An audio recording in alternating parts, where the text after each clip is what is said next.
திருச்சிற்றம்பலம்.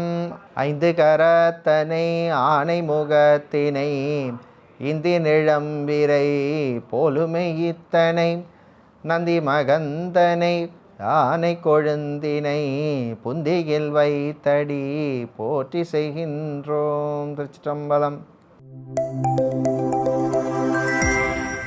நேயர்கள் அனைவருக்கும் இனிய வணக்கம்.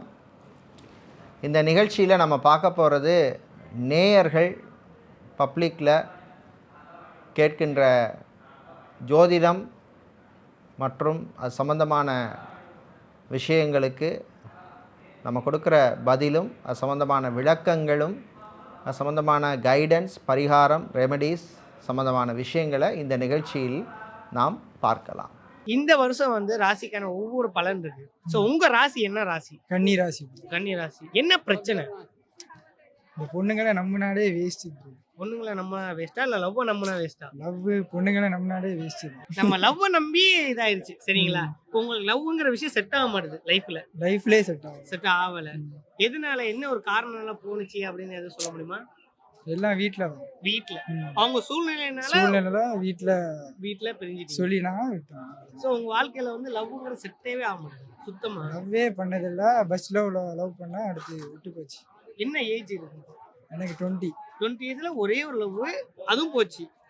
ஸோ உங்களுக்கு இனிமேல் லவ் செட் ஆகுமா இல்லை அரேஞ்ச் மேரேஜ் செட் ஆகுமா தான் உங்களோட லவ். ப்ரோ, உங்களுடைய காதல் சக்ஸஸ் ஆகிறதுக்கு என்னுடைய வாழ்த்துக்கள். சரி, உங்களுக்கு 20 வயசு தான் ஆகுது, இப்போவே பிரேக்கப் ஆகிட்டுன்னு சொல்லி ரொம்ப கவலைப்படுறீங்க. இன்னும் லைஃப்பில் எவ்வளோ இருக்குது, அதனால் திரும்ப உங்களுக்கு ஒரு லவ் வரும். ஸோ நிச்சயமாக உங்களுக்கு லவ் மேரேஜ் தான், சரியா? ஒன்றும் யோசிக்காதீங்க, பார்த்துடலாம். இப்போ இந்த நேருடைய கேள்வி எப்படின்னா, தான் ஒரு பொண்ணை லவ் பண்ணேன், அந்த லவ் சக்ஸஸ் ஆகலை, ஸோ ரொம்ப ஃபெடப்பாக பேசுகிறாரு. ஸோ தனக்கு திரும்ப லவ் பண்ணி கல்யாணம் பண்ணுறதுக்கான வாய்ப்பெல்லாம் வருமா? தான் கன்னி ராசி அப்படின்னு சொல்லியிருக்காரு. ஃபஸ்ட்டு ராசியை கேட்டாலே அதிருது. கன்னி ராசி கேட்கவா வேணும்? கன்னி ராசினாலே இருக்கிற ராசிகளில் எப்போவுமே அவர்கள் அன்பு, பாசம், கருணை, தமிழில் சொல்லுவாங்களே காதல், இதெல்லாமே வரக்கூடிய ஒரு ராசி யாருன்னா கன்னி ராசி தான். நம்பர் 1 ராசி. அதுவும் பெண்களை பொறுத்தவரையில் கன்னி ராசினாலே டாமினேஷன் தான். உங்களுக்கு கீழே தான் மற்றவங்களாம் இருக்கிற மாதிரி சூழ்நிலை அமையும் கன்னி ராசி. ஸோ இவர் கன்னி ராசி ஆண். ஸோ அதனால் அதில் 50% உங்களுக்கு இருக்கும். யோசிக்காதீங்க, நிச்சயமாக நீங்கள் நினைக்கிற மாதிரி உங்களுக்கு திரும்ப ஒரு நல்ல லவ் கிடைக்கும், நல்ல பொண்ணு கிடைப்பாங்க. அதே மாதிரி நீங்கள் நினைக்கிற மாதிரியே நல்ல ஒரு லவ் மேரேஜ் பண்ணிக்கலாம். ஆனால் அது கொஞ்சம் வெயிட் பண்ணுங்கள். ஏன்னா இப்போ கன்னிராசிக்கு இப்போ எப்படி இருக்குது அப்படின்னு நம்ம பார்த்தோம்னா, கன்னிராசிக்கு ஒரு ரொம்ப ஃபேவரபுளாக இல்லை. ஸோ அதான் தெரிஞ்சிட்டுது, பிரேக்கப் ஆகிட்டுது. ஸோ அதனால் கொஞ்சம் வெயிட் பண்ணுங்கள். அடுத்த ஒரு 2-3 வருஷத்துக்கு கொஞ்சம் இப்படி தான் இருக்கும். இன்னொரு பொண்ணை நீங்கள் தேடி பிடிச்சா கூட கொஞ்சம் இப்படி தான் இருக்கும். ஸோ அதனால் கொஞ்சம் வெயிட் பண்ணி ஒரு 2-3 இயர்ஸ் கொஞ்சம் வெயிட் பண்ணி இன்னும் கொஞ்சம் மெச்சூரிட்டி உங்களுக்கு வரணும். அதுக்குள்ளே நீங்கள் ஃபைனான்ஷியலாக கொஞ்சம் நல்ல ஜாப்லாம் போயிட்டு, இல்லை பிஸ்னஸோ போயிட்டு கொஞ்சம் ஸ்டேபிள் ஆகிருங்க. ஸோ உங்களை தேடி அவங்களே வருவாங்க, யோசிக்காதீங்க. கன்னிராசிக்காரர்கள் எப்போ நினைச்சதை சாதிக்கக்கூடியவர்கள். அது எந்த விஷயமா இருந்தாலும் சரி, நினைத்ததை சாதிக்கக்கூடியவர்கள் தான் கன்னிராசிக்காரங்க. அதே மாதிரி ஒரு விஷயத்தில் பார்த்திங்கன்னா கான்சன்ட்ரேஷன் ரொம்ப இருக்கும்.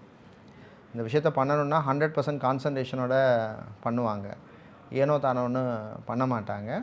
அதே மாதிரி இந்த லைஃப்பை என்ஜாய் பண்ணி, அதாவது ரசனை மிக்க ஒரு லைஃபாக தமிழில் சொல்லுவாங்களே, அந்த மாதிரி இருக்கக்கூடியவர்கள் தான் கன்னிராசிக்காரர்கள். ஸோ அதனால் நீங்கள் லைஃப்பை இன்ச்சாக என்ஜாய் பண்ணி, இன்ச்சாக அனுபவித்து நீங்கள் வாழ்க்கையை நீங்கள் வாழலாம். அப்படிப்பட்ட ராசி. ஆனால் உங்களுடைய நட்சத்திரம் எனக்கு எது நட்சத்திரம் தெரியாது. ஏன்னா உங்களுடைய ஜாதகம், சுய ஜாதகம் தெரியாது, உங்களுடைய லக்னம் என்னென்னு தெரியாது, கிரகங்கள் எப்படி இருக்குங்கிறது தெரியாது. நீங்கள் சொன்ன ராசியை வச்சு நான் சொல்கிறேன், பி பாசிட்டிவாக இருங்க. இப்போ லைஃப்பில் இன்னும் எவ்வளவோ இருக்குது, நல்ல விஷயங்கள்லாம் நிச்சயமாக நடக்கும். கன்னிராசிக்காரர்களுக்கு இப்போ லாஸ்ட் ஒரு வருஷமாகவே 1.5 வருஷமாகவே அவ்வளோ பொதுவான பலன் சொல்கிறேன், ஃபேவரபுளாக இல்லை. பல விஷயங்கள் ஃபேவரபுளாக இல்லை. வரும் காலங்களில் அது கொஞ்சம் கொஞ்சமாக மாறும். கொஞ்சம் நீங்கள் இதாக இருக்கணும். உங்களுக்கு நினைத்த காரியங்கள் நடக்கணும் அப்படின்னு சொன்னால் நீங்கள் எப்போவுமே என்ன பண்ணணும், யாரை கும்பிடணும் அப்படின்னு சொல்லி கேட்டிங்கன்னா, பொதுவாகவே அம்பாள் வழிபாடு எப்போவுமே விசேஷம். நினைத்த காரியங்கள் நல்லபடியாக நடக்கணும்னா அம்பாள் வழிபாடு விசேஷம். அம்பாள்னு நான் சொல்கிறது ராஜராஜேஸ்வரி அம்பாள். ராஜராஜேஸ்வரி அம்பாளை வந்து நீங்கள் வழிபடுவது ரொம்ப ரொம்ப விசேஷம்.